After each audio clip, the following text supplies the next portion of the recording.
Good morning friends. आज का topic है स्टेप ऑफ प्लानिंग। नियोजन के चरण। नियोजन के चरण। योजना चाहे जैसी भी हो, दीर्घकालीन हो या अल्पकालीन हो, इसे तैयार करने के लिए कुछ कदम उठाने पड़ते हैं।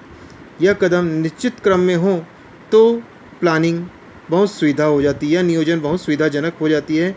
इसे नियोजन प्रक्रिया या नियोजन की अवस्थाएं कहा जाता है। यह प्रमुख अवस्थाएं निम्न प्रकार से हैं।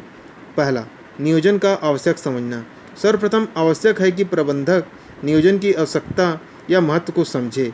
यदि इसके महत्व को समझे बिना इसे दैनिक कार्य चर्चा के रूप में तैयार किया जाएगा तो इसका पूरा लाभ नहीं मिलेगा, इसकी सफलता का में संदेह रहेगा।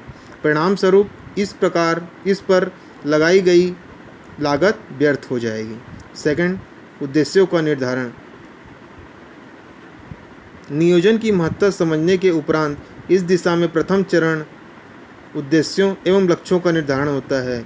यह उद्देश्य स्पष्ट रूप से निर्धारित किए जाने चाहिए। योजना की सफलता बड़ी सीमा तक उद्देश्य स्थापित करने पर निर्भर रहती है।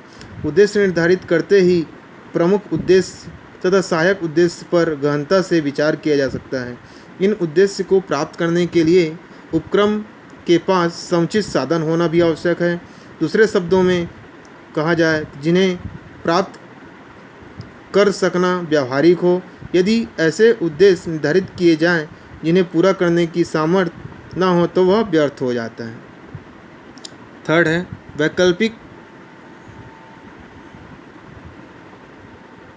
वैकल्पिक कार्यविधियों का निर्धारण। योजना के आधार पर निश्चित करने के उपरांत यह पता लगाना आवश्यक होता है कि पूर्व निश्चित उद्देश्यों की प्राप्ति किन किन विधियों से की जा सकती है। व्यवहार में हम पाते हैं किसी कार्य को हम विभिन्न तरीके से कर सकते हैं। अतः निर्धारित उद्देश्य की प्राप्ति के लिए यह पता लगाना होगा कि किन किन विधियों से प्राप्त करना संभव है। वैकल्पिक कार्यविधियों को विकसित करने पर ही अच्छी योजना बनाना संभव होता है। अच्छे परिणामों की उपेक्षा की जा सकती है। वैकल्पिक कार्यविधि का पता लगाना नियोजन का अगला कदम होता है। वैकल्पिक कार्यविधियों का मूल्यांकन। उद्देश्यों की प्राप्ति हेतु सभी वैकल्पिक कार्यविधियों का पता लगाने के उपरांत उन सभी का सापेक्षिक मूल्यांकन करना होता है। उन सभी विधियों के गुण दोषों का विश्लेषण करना होता है, किससे हमें फ़ायदा होगा, किससे हमें नुकसान होगा।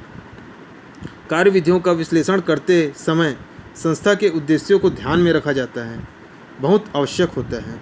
यह कार्य बहुत महत्वपूर्ण होता है, अतः इसे सोच विचार कर निष्पक्ष रह कर करने का आवश्यकता होती है। सर्वश्रेष्ठ कार्यविधियों का मूल्यांकन। सभी कार्यविधियों का मूल्यांकन करने के उपरांत यह निर्णय लिया जाता है कि संस्था के उद्देश्यों की प्राप्ति हेतु कौन सी कार्यविधि सर्वश्रेष्ठ सिद्ध होगी। चुनाव के संबंध में यह निर्णय बहुत महत्वपूर्ण होता है। इसमें जरा सी भी गलती असफलता की ओर ले जा सकती है। व्यवहार में यह कार्य और भी कठिन होता है।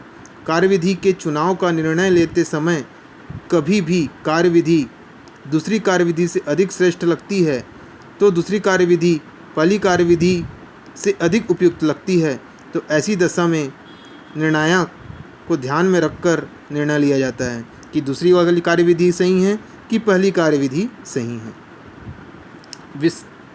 विस्तृत योजना तैयार करना। कार्यविधि का चुनाव कर लेने के उपरांत संस्था के सभी संस्थानों को ध्यान में रखकर विस्तृत योजना का निर्माण किया जाता है। इसके अंतर्गत सही विभागों अनुविभागों की अलग अलग योजना तैयार की जाती है। ऐसा करते समय सभी संभावित समस्याओं को ध्यान में रखना आवश्यक होता है। इस प्रकार इस चरण पर योजना अपने अंतिम रूप में पहुंच जाती है। विस्तृत योजना तैयार करना नियोजन प्रक्रिया का अंतिम चरण होता है, परंतु इसमें कुछ अन्य कार्य भी शामिल करना उपयुक्त होता है, जैसे प्रत्येक क्रिया के हेतु समय का निर्धारण, प्रबंधक कर्मचारियों के सद्भाव या टीम भावना का विकास करना तथा संगठन बनाए रखना। ये सभी नियोजन के चरण हैं जिसे स्टेप ऑफ प्लानिंग कहा जाता है।